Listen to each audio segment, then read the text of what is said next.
दोस्तों नमस्कार। Colonel Ajay CO Ajay astro money guru first global astro finance digital channel से आपसे मुखातिब होता हूं। आज 30 अगस्त सन 2025 शनिवार। दोस्तों, भारतीय मूंगफली का सबसे बड़ा आयातक देश इंडोनेशिया ने भारतीय मूंगफली दाने के आयात पर अस्थायी प्रतिबंध की घोषणा 27 अगस्त सन 2025 को कर दी है। जानिए पूरी रिपोर्ट विस्तार से। दोस्तों, अजय एस्ट्रो मनी गुरु देश का पहला चैनल है जो 42 कमोडिटीज़ पर आपको लगातार अपडेट और विश्लेषण आप तक प्रस्तुत करता है, और अग्रिम विश्लेषण पूरे देश ही नहीं पूरे एशिया और ग्लोबल लेवल पर सबसे अधिक सम्मान प्राप्त करने वाला आपका अपना चैनल।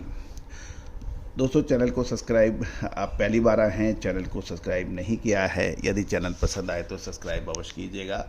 जानिए रिपोर्ट विस्तार से।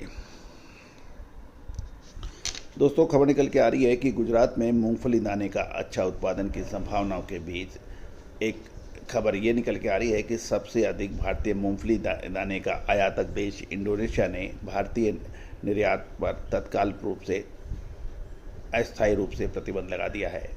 इंडोनेशिया सरकार ने सौराष्ट्र के एक निर्यातक द्वारा भेजी गई मूंगफली में एफ्लाटॉक्सिन स्तर अधिक पाए जाने के बाद यह निर्णय लिया है। भारतीय प्राधिकरण एपिडा द्वारा लिखे गए एक पत्र में इंडोनेशिया ने कहा है कि चूंकि निर्धारित नियमों के अनुसार मूंगफली नहीं पहुंची है, इसलिए 27 अगस्त से भारतीय मूंगफली के आयात को निलंबित किया जाता है। इस तिथि से जिन लोगों ने 7 दिनों का बिल ऑफ लैंडिंग तैयार किया है उन्हें आयात की अनुमति होगी, लेकिन उन लोगों के पास बिल ऑफ लैंडिंग के साथ साथ उन्हें जोखिम आधारित निरीक्षण और पुनर्परीक्षण की शर्तों के लिए 7 दिन के लिए छूट दी जाएगी। नई प्रतिबंध या व्यवस्थाएं बनने तक आयात बंद रहेगा। गौरतलब है, भारत हर साल 6 से 7 लाख टन मूंगफली का निर्यात करता है, जिसमें लगभग 2.5 से 2.50 से 2.75 लाख टन यानी करीबन 2.5 से 2.25 लाख टन अकेले इंडोनेशिया को निर्यात किया जाता है। भारतीय मूंगफली में इंडोनेशिया मानक से अधिक एफ्लाटॉक्सिन पाए जाने के बाद सरकार ने आयात पर इंडोनेशियन सरकार ने प्रतिबंध लगाया है। मूंगफली निर्यात से जुड़े कुछ व्यापारियों ने बताया, साल 2022 से 2025 के बीच इंडोनेशिया को निर्यात की गई मूंगफली के कुल 10 नमूने एफ्लाटॉक्सिन की अधिकता के कारण खारिज कर दिए गए हैं, और ये 11वीं अस्वीकृति है।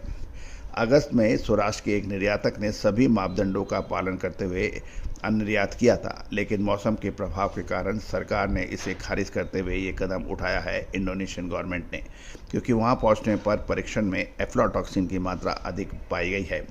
इंडोनेशिया के इस फैसले से भारतीय मूंगफली विशेषकर किसान और गुजरात के किसानों पर बड़ा असर पड़ सकता है, और व्यापारी और निर्यातकों को खासकर उन पर असर पड़ सकता है, क्योंकि सबसे ज़्यादा निर्यात इसी देश को होता है।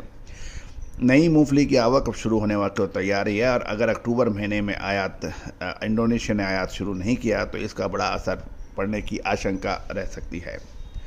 राजकोट के कुछ व्यापारी और ब्रोकर्स ने ये कहना है, जो कि एक्सपोर्ट में इन्वॉल्व हैं, अक्टूबर महीने का वायदा बाजार अब बंद हो चुका है, अब कोई नया निर्यात व्यापार होने की संभावना नहीं है।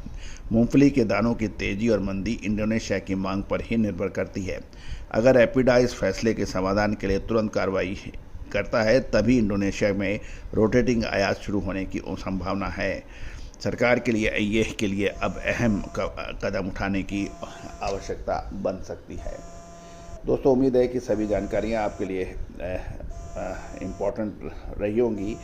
साथ साथ कोई विशेष अग्रिम रिसर्च रिपोर्ट के लिए आप संपर्क कर सकते हैं। All the very best, good luck, happy trading. Sonakshi की रसोई में आज की स्पेशल गेस्ट है मौसमी चैटर्जी जी। ये जी नहीं, मौसमी आंटी। ओके आंटी मौसमी, तो आज आप क्या बनाएंगी? मैं क्यों बनाऊं? मैं तो गेस्ट हूँ, आप बनाओ, हम खाएंगे। एक्टिंग में तो हिट हो, अब खाना बनाओ सुपर हिट। ठाट से बनाऊंगी खाना, है ना द बेस्ट एवरीडे मसाला।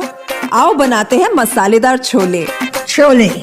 हर रोज के करी में एवरीडे मसाले, शाही बिरयानी में स्वाद का जायका। पटल पोस्तो और सर्षे इलिश भापा।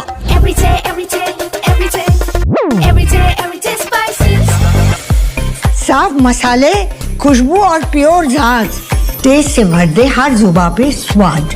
एवरीडे मसाले, देश का स्वाद।